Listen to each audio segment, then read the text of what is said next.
Yo, what is good, Knicks Nation? Welcome back to Knicks Media. This is Richie, and in this video, I want to give you guys my recap and post-game to the Knicks' victory over the Indiana Pacers. The Knicks win this one 104-94, and RJ Barrett and Julius Randle combined for 62 points. This is their first time in their careers together that both RJ Barrett and Julius Randle score 30 points in the same game. This was great to see. Julius Randle coming back from protocol. He came back with vengeance.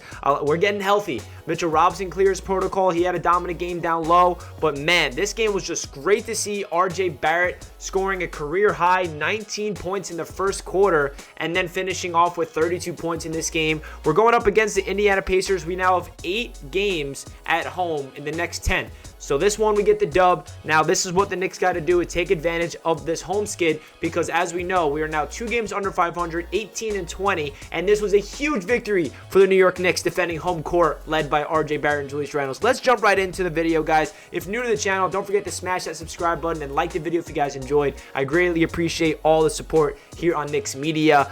So let's get right in, guys. So going into this game, we know that the Pacers are, dealing with COVID, just like every other team in the NBA. 3 of their starters were out, but they still got Sabonis and Miles Turner and Holiday playing. And this guy named Sykes, he absolutely destroyed us. The rookie, who's 28 years old, playing his 4th ever game in his life, dropped 22 points on us, and then Washington Jr. dropped 17 points. The 2 rookie backcourt for the Pacers. Listen, going into this game, I had a feeling that one of these 2, or if not both, are going to go off on us, because that's what seems to happen to this Knicks team. No-name players getting an opportunity goes off on us all the time. But in the end, I think the reason why we won this game, outside of the offensive performance from Julius and RJ, was the defense late in the game. That is what won us this game, and that's where the Knicks got to get back to the foundation of why we were so good last year and why we were the 4th seed in the Eastern Conference, is because of the defense. We clamped them down in the second half. We held the Indiana Pacers to only 39 points in total, 17 points in the 4th quarter, and that's what really got us this dub, because it was a close game all the way through.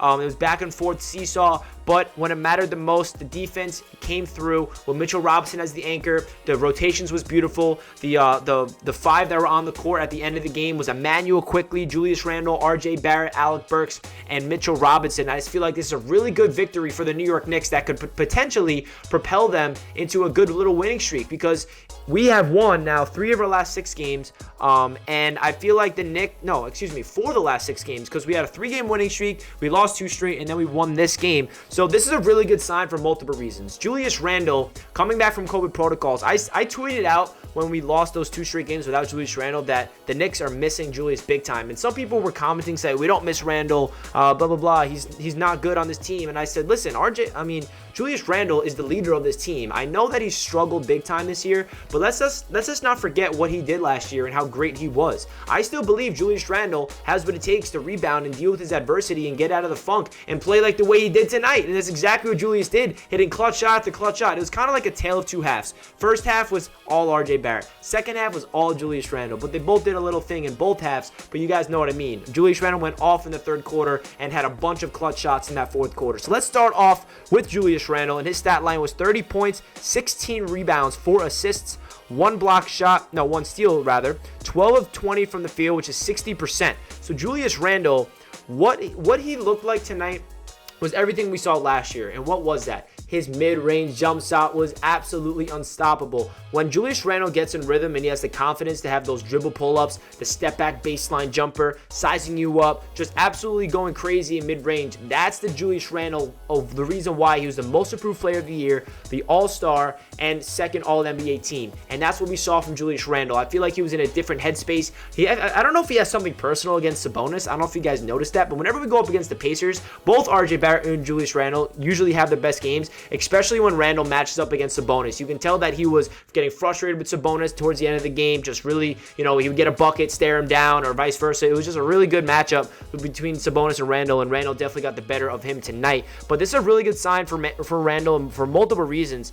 He didn't really try to be a playmaker tonight. I feel like Randle let the game come to him. He had a couple jump shots early. He went to the paint, and he took advantage of his opportunities, and this is the Julius Randle that we've been waiting for all season long. So let's just hope that it's consistent, he had a really good game against the Hawks on Christmas, but then he kind of, came down, started to play a little rough, and then he went on the COVID list, and now he's back, and hopefully this can be a really big sign for Julius Randle, propelling his season into becoming more consistent. Now, getting into RJ Barrett. RJ Barrett had one of his best games of the season, finishing with 32 points, 8 rebounds, 3 assists, 1 steal, shooting 12 of 20 from the field. That's pretty crazy. Both RJ and Randle shot the exact field goal percentage, 12 of 20, 60%. That's pretty ironic from both RJ and Julius Randle. So RJ Barrett, the one thing that stood out to me the most in this game was his ability to attack the paint with so much aggressiveness, with his right, with his left, not settling for jump shots, letting the offense be run through him. And I feel like Tom Thibodeau needs to understand that RJ Barrett needs the ball in his hands and be able to make some reads,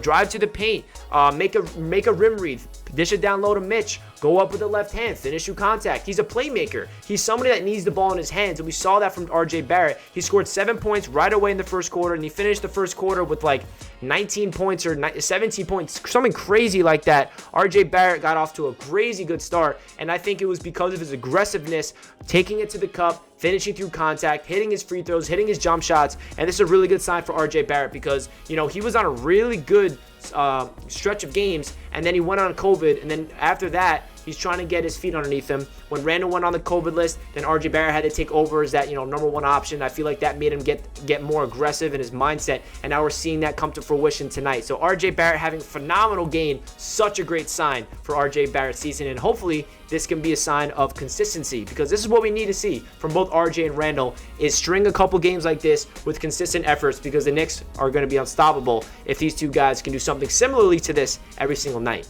And now let's get into Alec Burks, who got the start at point guard tonight because Kemba Walker is still dealing with a knee injury. He should be back soon. I heard it's day-to-day. It's nothing too concerning. Tests came back pretty positively, which is a good sign. But Alec Burks got the start. He had 14 points, 6 rebounds, 4 assists, 3 steals, 5 of 13 from the field, 0 for 5 from downtown. So Alec Burks, Tom Thibodeau likes his ability to be versatile, play the point, come off the bench. He can do basically everything, and I feel like Burks had a good game tonight. Not his best game, but he did everything he needed to do to get this Knicks W. He had really good defense down the stretch, getting 3 steals, getting into the passing lane, just being an overall guy that's versatile and can do it all. I feel like Alec Burks is such an important piece to this team, and I love what I saw from him tonight.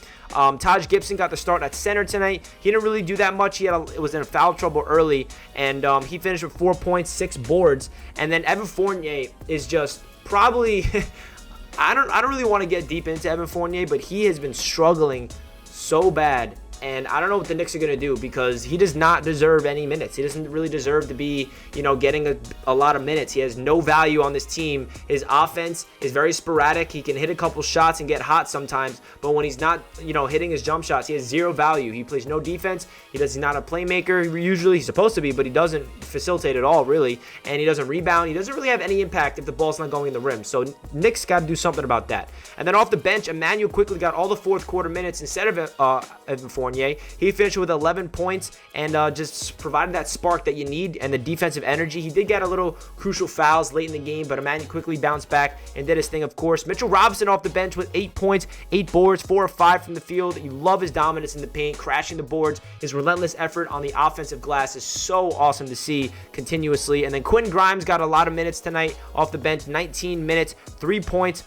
Did his thing. I feel like Quentin Grimes is really good on help defense. I've noticed that whenever there's somebody in the low post, whether it's Sabonis or somebody, any player, not even just tonight, I've noticed that whenever there's a player in the low post, Quentin Grimes loves to help and double team, and that really causes havoc defensively, and that's a really good sign that Quentin Grimes has the ability and the quickness to be able to go double team in the post and then scramble back out to the three-point line. I feel like Grimes is a very underrated defender, and he's doing a really good job in his rookie season for the Knicks. Obi Toppin only got 9 minutes tonight, only at 2 points, and the Deuce McBride only had 2 minutes, so didn't really have a lot of time to do anything. But this was a very good game for the New York Knicks. Got the dub against the Indiana Pacers. RJ Barrett, Julius Randle combined for 62 damn points. Great sign for the duo for the New York Knicks. Please leave a comment down below your thoughts about this game and like the video if you guys enjoy. I love all the support on this channel. It means a lot to me. Hope you guys had a happy new year. I did not post any videos throughout the weekend about those 2 losses. I was really busy, wanted to take a time off of the YouTube channel, but regardless if we won or lost tonight, I was going to make a recap, and of course, here I am. So if you guys stayed until the end of the video, comment down below a Statue of Liberty emoji so I know that you guys were here, and please don't forget to comment your thoughts and like the video if you guys enjoyed, and let's go Knicks!